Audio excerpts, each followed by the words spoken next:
charm. I accepted some apologies grudgingly because I believed people can change.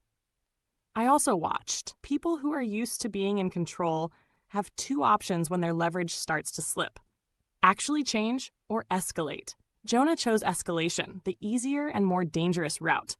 He started showing up unannounced at my work with half smiles and stories about how worried he'd been. He left notes under my door that sounded like care but read like surveillance. When I ignored him, he cultivated an ally, a coworker of mine who Jonah charmed with coffee and concern, but seeding doubt and making quiet remarks about my stress and instability. He began to say things like, "If you leave, you'll be over your head," in a tone that meant, "I will ensure you are." He borrowed a credit card in my name for emergencies, which later turned into a series of small purchases he assumed I wouldn't notice.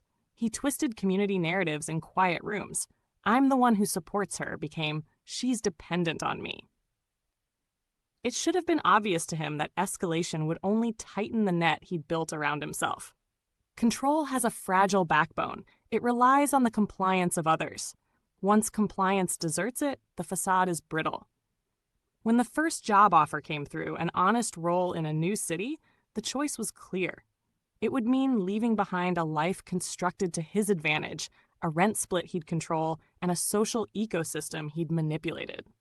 It also meant stepping into a future I'd earned. I didn't make a show of leaving.